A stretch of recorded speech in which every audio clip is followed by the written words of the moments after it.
The second kind of model that we looked at in 5710 was a physics-based model. And we looked at the microscale modeling first, which was single material, homogeneous material models of the solid electrode materials and also of the electrolyte. And then we volume averaged the microscale model to produce continuum scale models. And these are also called porous electrode models. And we used physics to derive equations for the internal cell variables and processes, and we ended up with a model that was a coupled partial differential equation set. The cell description, schematic if you will, looked like this here, where we had the negative electrode current collector and then the negative electrode solid active materials, which were porous, and there's electrolyte intermixed in the pores, and then we had a separator region and a positive electrode, which was essentially the same as the negative, except the active material was a different chemical construction, and then a current collector over here as well. That's what the picture of the cell looks like, except in the continuum model we said we're going to do a volume average over some small volume and talk about the solid concentrations on average in the neighborhood of that volume and the electrolyte concentrations in the neighborhood of that volume, etc. And we end up with a continuum, a one-dimensional continuum where we could talk about cell variables. And then within that continuum, in the electrodes, every particle was assumed to be a sphere, and the concentrations of lithium in the particles were assumed to be spherically symmetrical, and there was a radial variable for the concentrations in basically shells, if you will, of this sphere. And ultimately, we concerned ourselves only with the concentration at the surface, which we called CSE, and we did not eventually concern ourselves with concentration profiles inside of the particles. However, we did start out that way. So within the cell, there are certain variables of state that are of interest to us in this model. One was concentration of lithium in the solid, which we denoted as C sub S, S for solid, X being the location across the cell, R being the radial location inside the particle, and T being time. And then we looked specifically at the surface concentration, so the radius then, the radial variable is equal to the total radius of the particle. We looked at concentration of lithium in the electrolyte, C sub E. We looked at potential in the solid, phi sub S, potential in the electrolyte, phi sub E, and the flux, or the rate of lithium movement between the solid and electrolyte, we called J. So these 5 electrochemical variables were found by solving 5 coupled continuum scale partial differential equations with the boundary conditions. And the boundary conditions I do not repeat here, but I do repeat the partial differential equations just to refresh our memory. Inside of the solid electrode particles we have this equation which says the concentration varies with time according to something where I've got a partial with respect to r squared in a sense. We recognize this to be a diffusion equation, especially a diffusion equation in radially symmetric spherically symmetric coordinate system.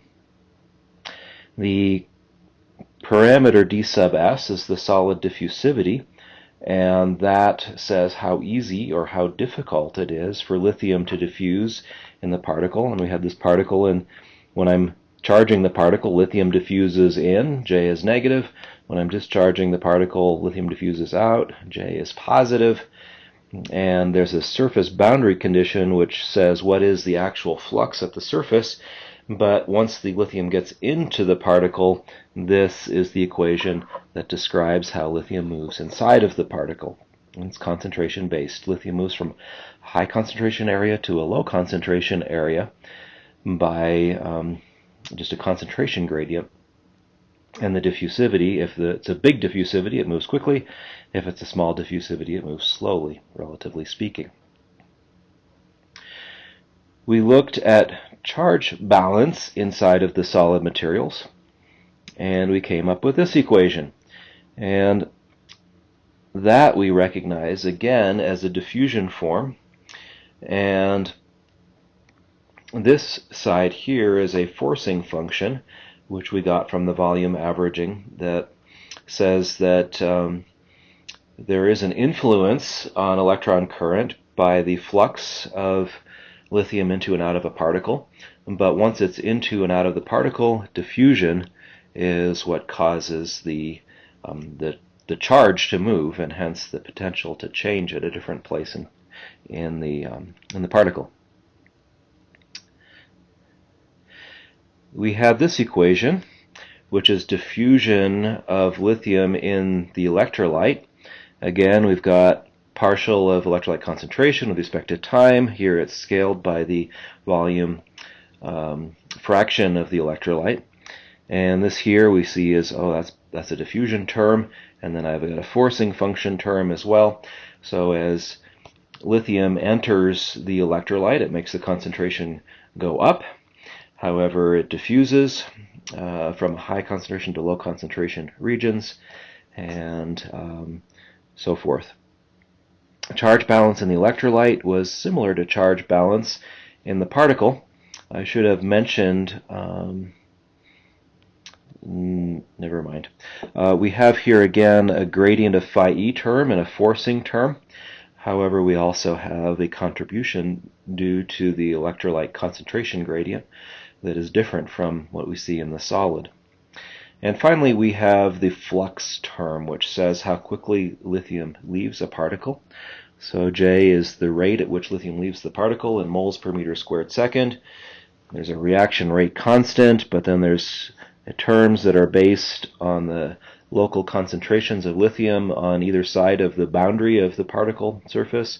And then there's a potential-based equation that's based on over potential eta, which is phi s minus phi e. How different is that from the open circuit potential of the materials being used? So those are the equations. It took us a long time. It took us weeks to develop those in 5710, and hopefully you have some kind of an intuitive feel now of how potentials change and how concentrations change inside of a lithium-ion cell as it's being used. We got that intuitive feel not by the equations so much as by implementing the equations in a simulator, and we saw how to do that with COMSOL. And you did actually a few of your own simulations of simple diffusion processes using finite difference and finite volume methods. But then when you put them all together, that was very challenging to make a program to solve yourself. So COMSOL did that. And the simulations you did in COMSOL, I think, worked out just fine. But if you experimented on your own at all, we did some simple pulses where we said, let's say discharge and then charge.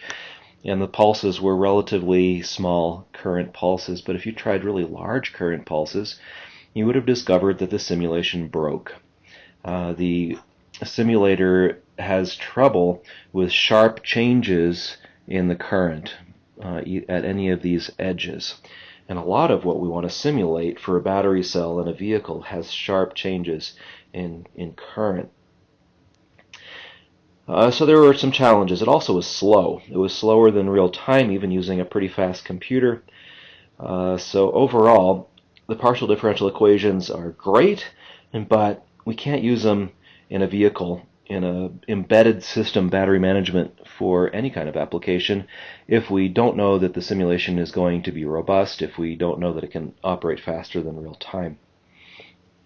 So in 5710, we also proposed a process to create a discrete time reduced order model from the partial differential equations, and the idea being this model would not have the same fragile nature, and it would also be fast. And that's what we actually discovered, and that was great. To make the reduced order model, we had two assumptions that we followed. The first one was we assumed that the cell behaviors were essentially linear, or close to linear, and they're not linear, they're nonlinear, so we had to take the nonlinear equations and linearize them using a Taylor series expansion. And we also assumed that the reaction current, the flux rather, was decoupled from, or was not a function of, the electrolyte concentration.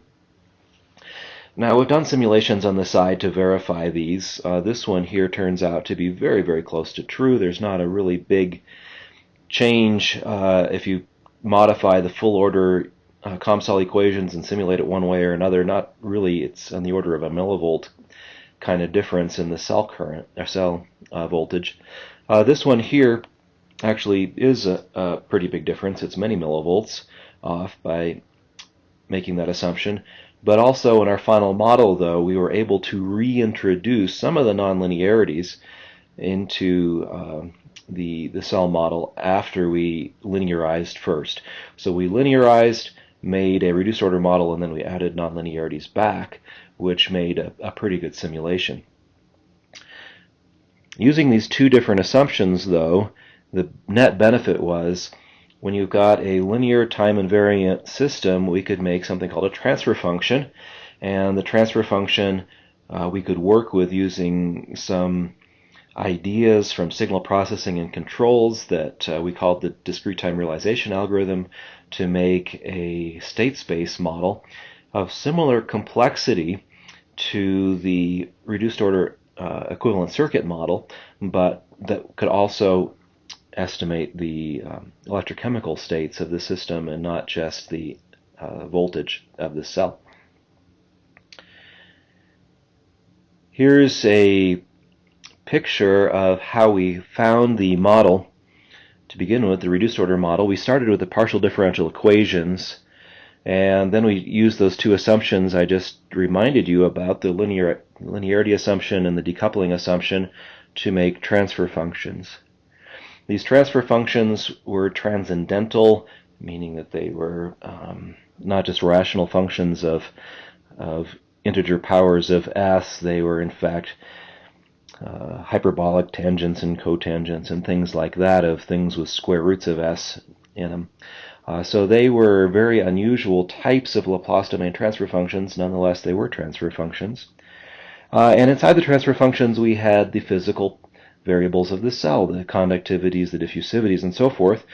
In order to use the transfer functions, then we have to somehow get these parameter values, and we suggested that there were some laboratory tests. We didn't describe them, but there are tests in the laboratory that you can do in order to isolate specific parameter values for the models. Some of our active research right now is on being able to minimize the complexity of those tests to get the parameters for the models so that they can be done using much more standard lab test equipment that would be found in a battery lab as opposed to a chemistry lab. And we are making, I think, some very good progress in that area. And I hope that, again, I keep on mentioning Course 3 that doesn't exist at this point, but if Course 3 ever does exist, I hope to talk about that in much more detail.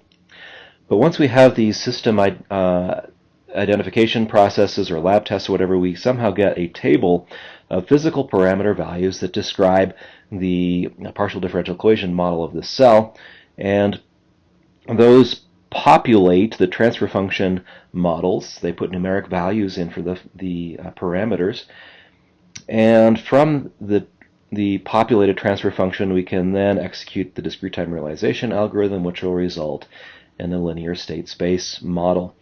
The discrete time realization algorithm is not a focus of this course, but you might remember we started out with a transfer function. We went to a continuous time impulse response.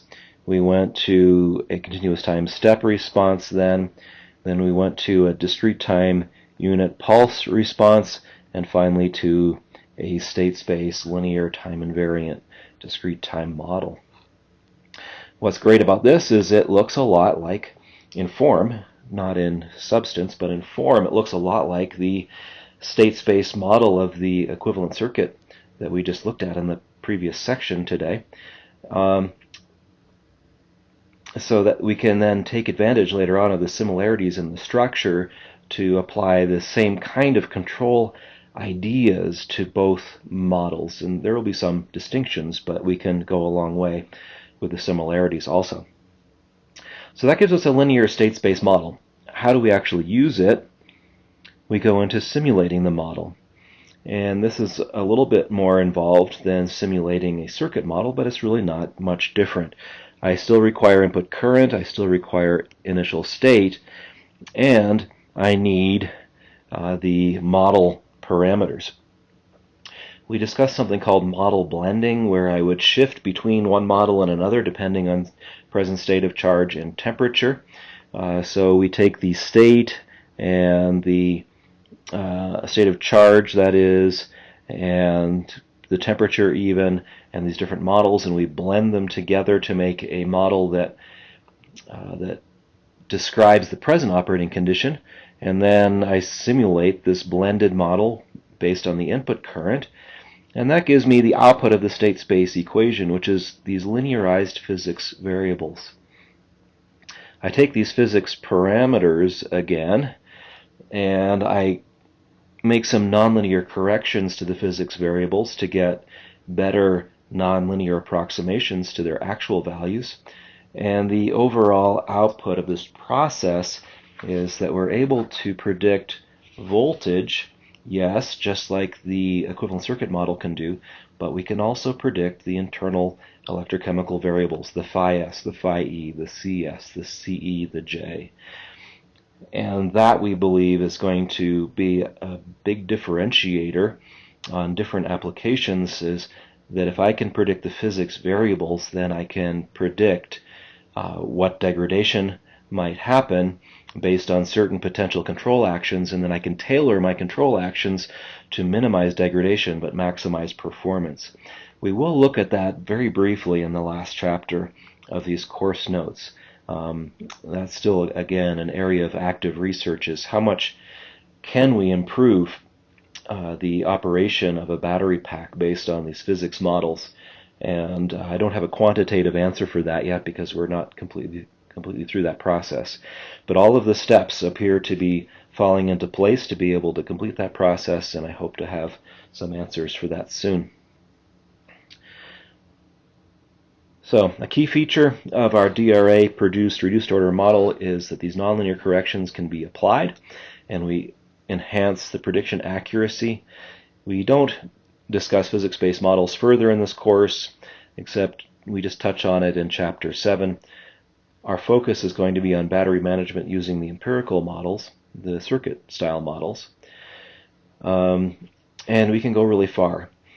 The battery management and controls using physics models is a major focus of our present research, and everything that we've seen to date says that the same kinds of processes that we talk about in this course, the Chapter 3 processes, the Chapter 4, the Chapter 5 processes, the same kind of control ideas applied to equivalent circuit models look like they will also work well applied to physics-based models with the changes made in appropriate places.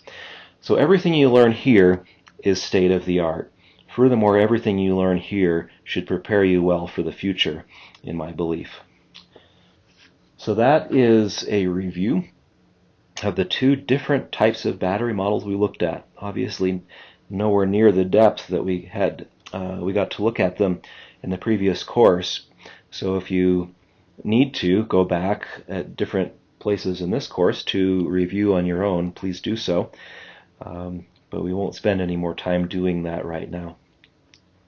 Instead, for the rest of this chapter, we're going to look at different simulation requirements in order to design a battery management system for a vehicle. One of the simulation requirements is being able to simulate the vehicle. Now, for a different application, you'd want to simulate whatever load was placed on the battery pack. Here I'm looking at a vehicle load. And this can help us determine, before we build some very expensive hardware, what should the size of the battery pack be, what should the configuration be, and so forth. So it's a very valuable exercise to look at least one application of how do you simulate the load of your battery pack. We'll also look at some important modalities of battery use, such as constant power simulation, which we really didn't look at last course, or constant voltage simulation. We looked at constant current simulation only. So how do you do the other two? And then we also look at the distinctions between being able to simulate a single cell and being able to simulate a battery pack comprising many cells wired in series and in parallel. And there are some things that need to be thought about when you do that. So without further ado, let's go on and look at some of these simulation tasks.